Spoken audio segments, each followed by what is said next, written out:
बोलो एकादशी माता की जय। नमस्कार दोस्तों, स्वागत है आपका अपने YouTube चैनल हर की भक्ति में। दोस्तों, मैं आज आपको एकादशी की कथा सुनाऊंगा। कृपया उसे ध्यानपूर्वक सुने। मोहिनी एकादशी की कथा सुनने से हमारे सभी समस्त जन्मों जन्मों के पाप दूर हो जाते हैं। इसलिए हमको मोहिनी एकादशी की व्रत कथा सुननी चाहिए तथा उसका व्रत भी हमें करना चाहिए, जिससे कि हमारे सभी पाप नष्ट हो जाएं। तो भक्तों, जो हमारे चैनल पर नए आए हैं वो हमारे चैनल को सब्सक्राइब जरूर करें, वीडियो को लाइक करें और कमेंट में ओम नमो भगवते वासुदेवाय लिखना न भूलें। बोलो एकादशी माता की जय। यह पौराणिक कहानी सुनने से मिलता है सौभाग्यवर्धन का आशीर्वाद।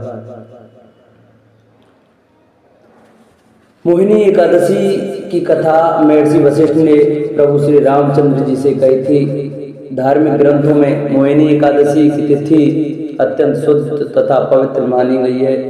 इस एकादशी के दिन व्रत उपवास रखने से पूरे वैशाख मास के दान का पुण्य फल मिलता है। वैशाख मास की शुक्ल पक्ष की यह एकादशी समस्त पाप और दुखों का नाश करने वाली तथा सौभाग्यवर्धन का आशीर्वाद देने वाली मानी गई है।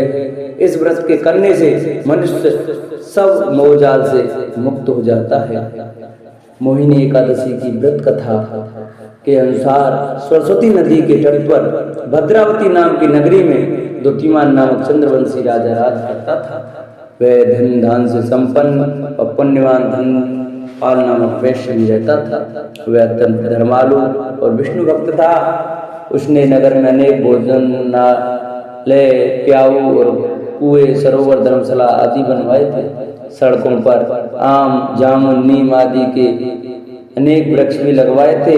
उसके 5 पुत्र थे, सुमना, सद्बुद्धि, मेधावी, सुकृति और दृष्टबुद्धि। इनमें से 5वां पुत्र दृष्टबुद्धि महापापी था। वह पितर आदि को नहीं मानता था। वह वैश्या, दुराचारी, मनुष्यों की संगति में रहकर जुआ खेलता और परस्त्री के साथ भोग विलास करता तथा मदमांस का सेवन करता था। इसी प्रकार अनेकों कर्मों में वह पिता के धन को नष्ट करता रहता था। इन्हीं कारणों से त्रस्त होकर पिता ने उसे घर से निकाल दिया था। घर से बाहर निकलने के बाद वह अपने गहने कपड़े बेचकर अपना निर्वाह करने लगा।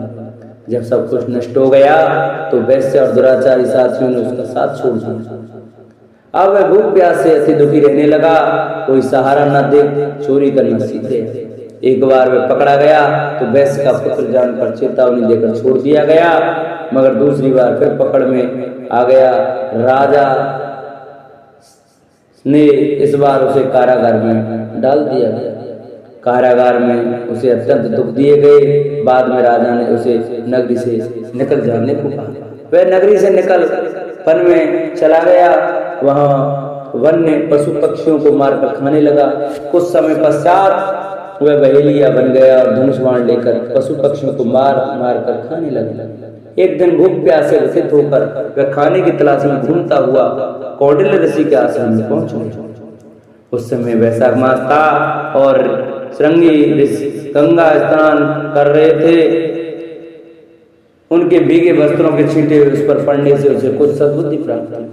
वह कौंडिल्य मुनि से हाथ जोड़कर कहने लगा कि हे मुनि, मैंने जीवन में बहुत पाप किए हैं। आप इन पापों से छूटने का कोई साधारण बिना धन का उपाय बताइए।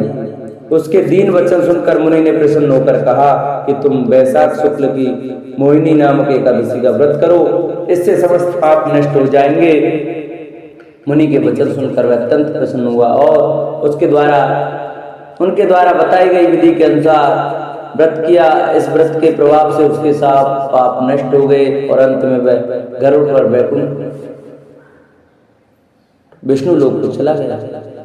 अतः इस व्रत से मोह आदि सब नष्ट हो जाते हैं। संसार में इस व्रत से श्रेष्ठ कोई व्रत नहीं है।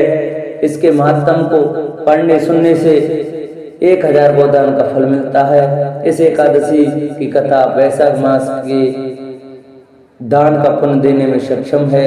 अतः हर मनुष्य को यह व्रत अवश्य करना चाहिए तथा कथा सुननी चाहिए। बोलो विष्णु भगवान की जय, बोलो एकादशी मात की जय।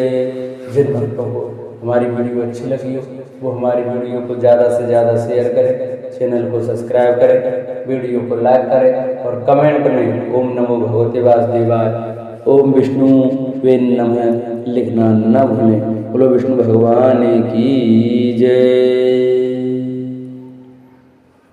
इस दिन विष्णु भगवान की पूजा करने का विशेष महत्व बताया गया है। इस दिन विष्णु भगवान की पूजा की जाती है और विष्णु भगवान की पूजा करने से हमारे सभी पाप नष्ट हो जाते हैं। इसलिए हम सभी भक्तों को विष्णु भगवान की पूजा अर्चना करके इस कथा को अवश्य सुनना चाहिए और इस व्रत को भी हमें जरूर करना चाहिए, क्योंकि इस व्रत को करने से और कथा को सुनने से विष्णु भगवान की कृपा से हमें हजारों गाय दान करने का फल प्राप्त होता है और हमारे सभी पितृ को मुक्ति मिलती है। बोलो विष्णु भगवान की जय।